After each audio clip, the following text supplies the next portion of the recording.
Alhamdulillah, serat tanaman ini bila dikeringkan, bisa dianyam dan dijadikan pakaian. Lihat itu, kita tidak perlu lagi menggunakan kulit binatang. Apa yang ada untuk menutup tubuh kita?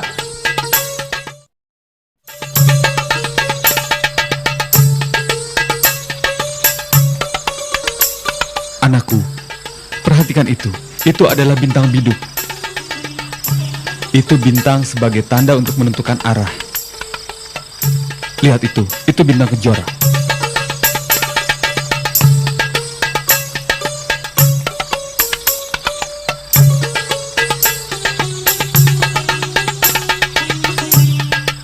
Itu bintang kejora. Ia bintang sebagai tanda pergantian waktu. Idris! Kuda itu liar sekali. Tenang. Nanti kau ditendangnya. Tenang. Hei, tenang kuda. Hati-hati. Akhirnya hewan itu tidak liar lagi.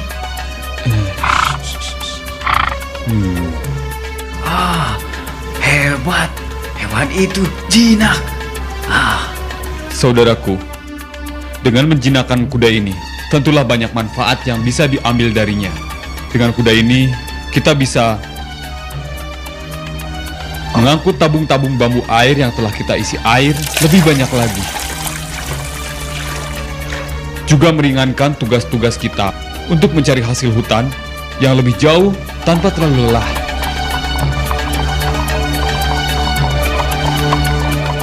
Itulah pentingnya, siapa yang menyerap lebih banyak ilmu serta dapat mengembangkannya, dialah yang akan memperoleh hasil yang lebih banyak lagi.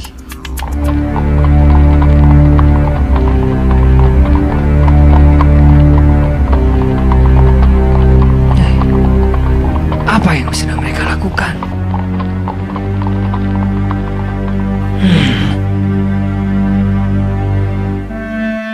Enak betul, mereka seenaknya mengambil hasil hutan sembarangan. Memangnya hutan ini milik nenek moyangnya?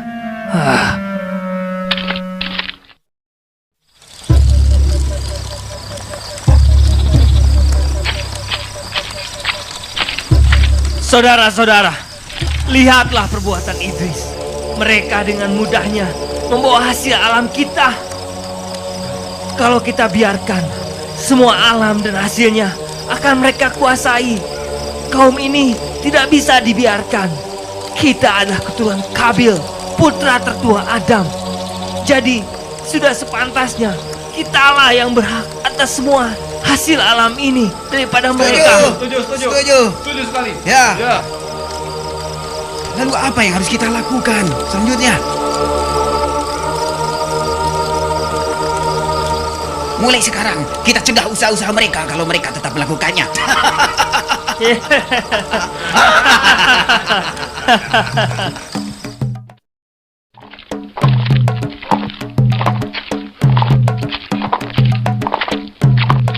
Oh, ini. Ya, letakkan saja pada tempatnya, saudaraku. Hei, Idris!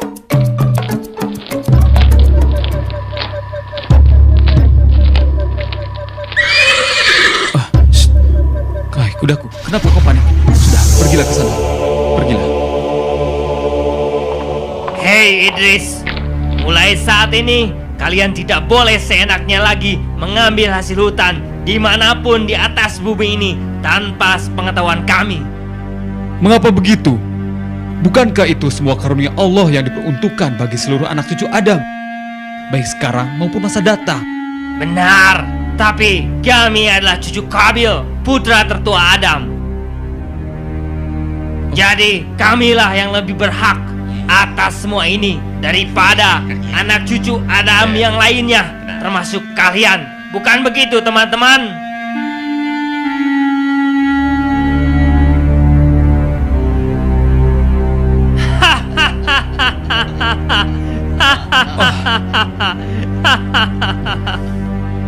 Hei Idris, kau ini keturunan Sis, anak bungsu Adam. Sedangkan kami keturunan Kabil, anak sulung Adam. Aku harus meluruskan ini, karena sungguhnya kami ini bersaudara, baik sekarang maupun masa datang. Kamilah yang lebih berhak mengelola dan menguasai bumi ini daripada kalian. Cepat ambil hasil hutan itu. Jangan. Itu milik kami. Itu bukan hak kalian. Cepat ambil. Ayo. Hei Idris, tiap hari kalian harus menyediakan makanan untuk kami. Kalau tidak, kami akan bunuh kalian semua.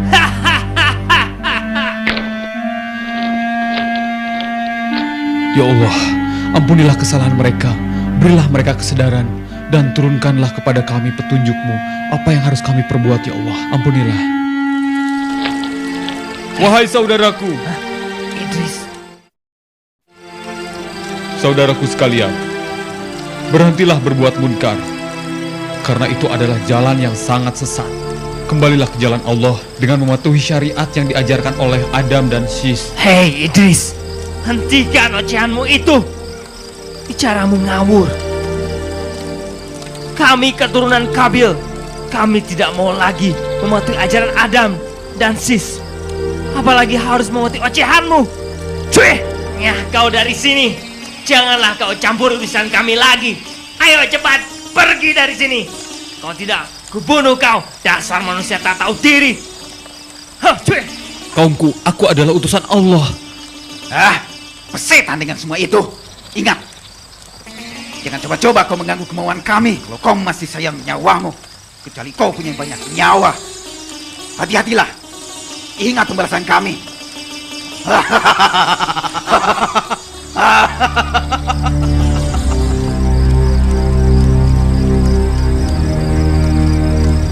Ayo, kita beri dia pelajaran. Ayo, maju semua maju. Hei, hentikan. Aku saudaramu. Aku saudaramu. Hei, hentikan.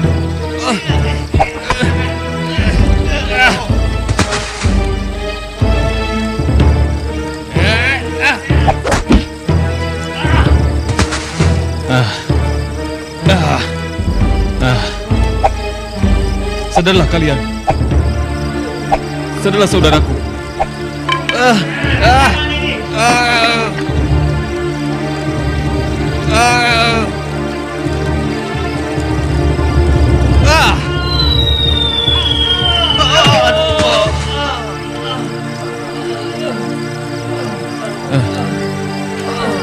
Hentikan saudaraku.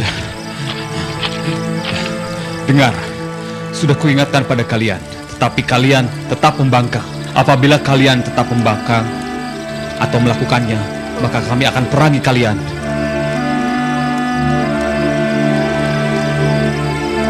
Ya, aku dan kaumku akan memerangi kalian, sehingga kalian akan bertobat kepada Allah.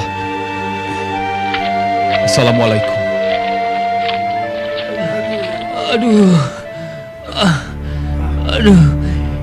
Ia terlalu kuat bagi kita. Aduh.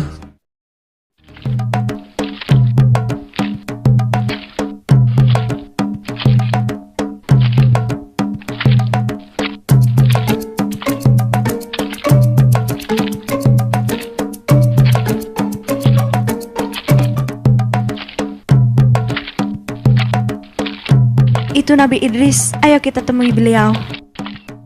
Assalamualaikum. Waalaikumsalam. Anak ini sudah tumbuh besar. Iya. Lucu sekali.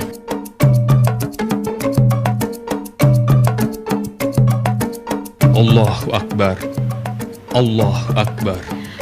Alhamdulillah, kau berhasil wahai Idris. Kau berhasil menyelamatkan hasil panen kita. Karena kegagahan Idris dalam memerangi orang-orang yang durhaka kepada Allah, kita beri dia gelar Asadul Usud, yang artinya singa dari segala singa. Ya, Asadul Usud. Setuju, ya. Asadul Usud. Wahai kaumku, kita harus melakukan amar ma'ruf nahi mungkar, yang artinya berbuat baik dan menjauhi perbuatan jahat, serta taat kepada Allah, serta beribadahlah kepada Allah. Bebaskan diri dari azab Allah, azab di akhirat, dengan beramal saleh.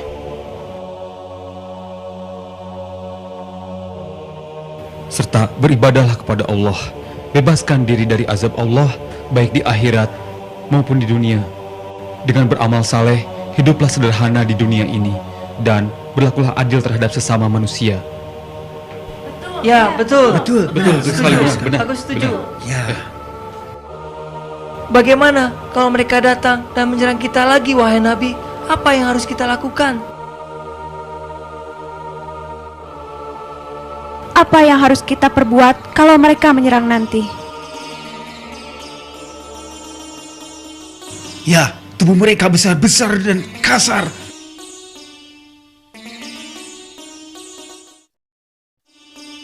Jangan khawatir wahai kaumku, kita harus bersatu. Kita harus bersama-sama melawan mereka. Kita bangun pagar-pagar yang kokoh sebagai benteng pertahanan yang sangat berat. Tapi, bagaimana kalau mereka memerangi kita? Berjihadlah melawan musuh-musuh Allah. Kita berjihad bersama-sama, insya Allah.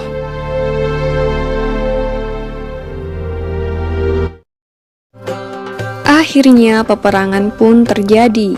Selain menjadi seorang nabi dan rasul, Nabi Idris juga merupakan seorang panglima perang. Beliau berperang dengan gagah dan berani sehingga mendapatkan julukan Asadul Usud yang berarti singa dari segala singa karena tidak pernah berputus asa dalam menjalankan tugasnya untuk memerangi kejahatan. Nabi Idris adalah ahli strategi yang sangat pintar, sehingga beliau dan pasukannya selalu dapat memenangkan berbagai pertempuran. Namun semakin hari, kaum keturunan Qabil yang mungkar dan durhaka itu makin bertambah banyak jumlahnya dan tidak terhenti menyerang para wanita dan anak-anak dari kaum Nabi Idris. Maka Allah Subhanahu wa Ta'ala memerintahkan Nabi Idris beserta kaumnya untuk berhijrah dan meninggalkan negerinya untuk menuju tempat yang lebih aman. Demikianlah kisah Nabi Idris alaihissalam yang tiada henti berperang dengan kaum keturunan Qabil. Nama Nabi Idris diabadikan di dalam Al-Quran dalam surat Maryam ayat 56 dan 57. Semoga kisah ini dapat mempertebal iman kita kepada para nabi dan Rasul Allah Subhanahu wa Ta'ala. Amin ya Rabbal Alamin.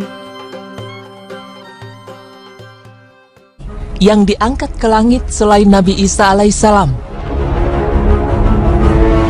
Pemirsa beriman, Nabi dan Rasul merupakan manusia pilihan Allah Subhanahu wa Ta'ala untuk menerima wahyu dan wajib menyampaikannya kepada kaum mereka masing-masing. Dahulu, setiap zaman memiliki utusan masing-masing, mulai dari Nabi Adam alaihissalam hingga berakhir pada kepemimpinan Nabi Muhammad sallallahu alaihi wasallam. Nabi dan Rasul pada dasarnya adalah manusia biasa ciptaan Allah, dan mereka juga akan mengalami kematian layaknya manusia pada umumnya. Namun, juga terdapat para nabi yang memiliki keistimewaan lebih di mata Allah Subhanahu wa Ta'ala dengan diangkatnya jasad mereka ke langit. Mungkin selama ini kita mengetahui bahwa hanya Nabi Isa alaihissalam lah yang tidak ditemukan jasadnya di muka bumi ini, karena jasadnya diangkat oleh Allah Subhanahu wa Ta'ala ke langit. Namun ternyata bukan hanya Nabi Isa alaihissalam, terdapat salah satu nabi lagi yang jasadnya diangkat oleh Allah ke langit dan hingga kini tidak ditemukan jasadnya di bumi. Siapakah beliau dan mengapa Allah Subhanahu wa Ta'ala mengangkatnya ke langit? Kali ini tim Berita Islami akan memaparkannya untuk Anda. Dia adalah Nabi Idris alaihissalam, salah satu nabi yang mendapatkan kedudukan yang tinggi di hadapan Allah Subhanahu wa Ta'ala. Sebagaimana firman Allah Subhanahu wa Ta'ala yang artinya, "Dan ceritakanlah Muhammad kisah Idris di dalam kitab Al-Quran. Sesungguhnya dia seorang yang sangat mencintai kebenaran dan seorang nabi, dan kami telah mengangkatnya ke martabat yang tinggi." Quran Surah Maryam ayat 56 hingga 57. Salah satu maksud dari kata tinggi dalam ayat tersebut adalah sebuah tempat yang sangat tinggi, sebagaimana argumen terkuat dari para ulama, dan kemudian dikatakan bahwa Allah Subhanahu wa Ta'ala mengangkat Nabi Idris alaihissalam ke langit atau ke surga. Hal ini dikuatkan pula dengan peristiwa Isra Mi'raj, di mana disebutkan dalam riwayat dari Anas bin Malik radhiyallahu anhu dalam Sahih Muslim bahwa ketika Rasulullah sallallahu alaihi wasallam memasuki pintu, beliau bertemu dengan Nabi Idris alaihissalam yang menyambutnya dengan hangat serta mendoakan kebaikan bagi Rasulullah sallallahu alaihi wasallam. Sedangkan menurut Ka'ab, kala itu malaikat pencabut nyawa mendatangi Nabi Idris alaihissalam. Kemudian Nabi Idris mengajaknya bicara hingga malaikat menunda pencabutan nyawanya. Lantas malaikat maut itu pun membawa Nabi Idris alaihissalam ke langit dengan kedua sayapnya. Sesampainya di langit keempat, malaikat maut pun mendapat perintah dari Allah Subhanahu wa taala untuk mencabut nyawa Nabi Idris alaihissalam di tempat tersebut. Wallahu alam bisawab.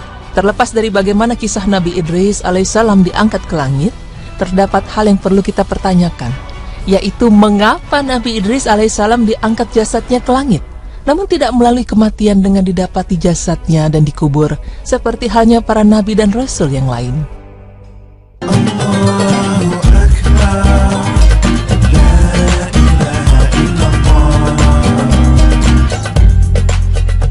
Belajar.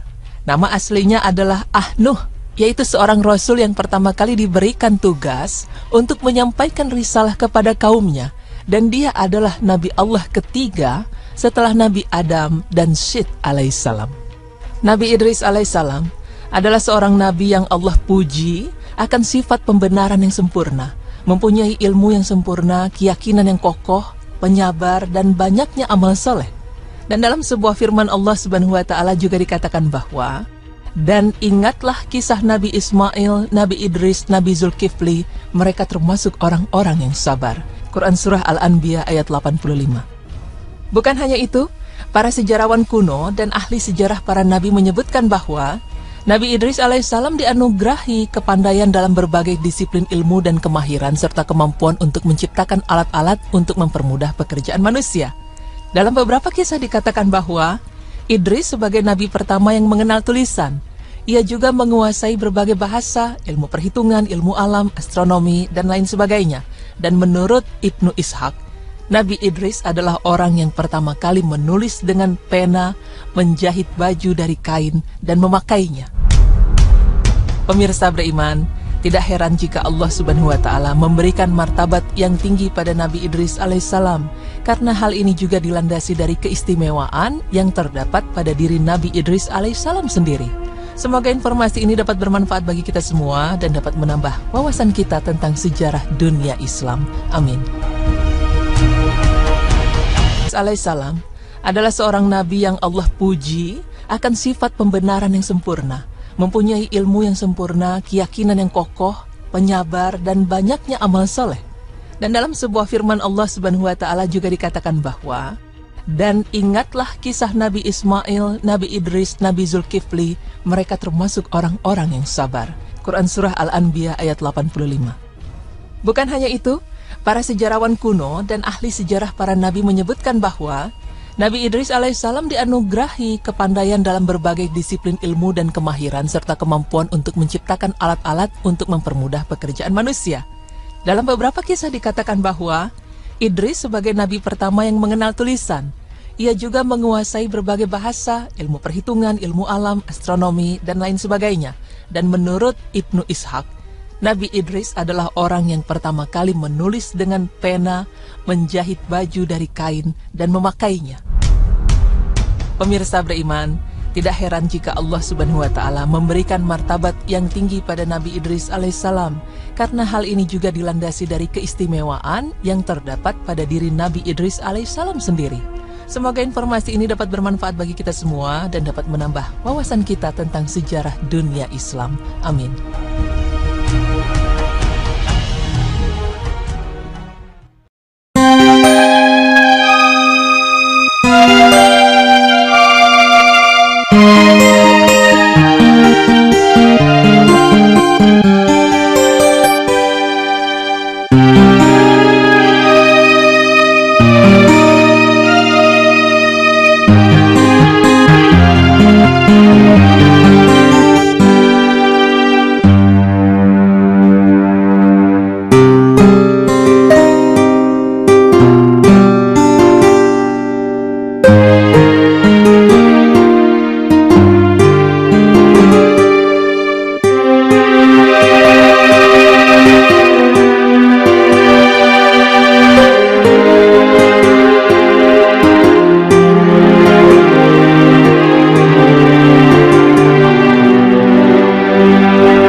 Tuhan.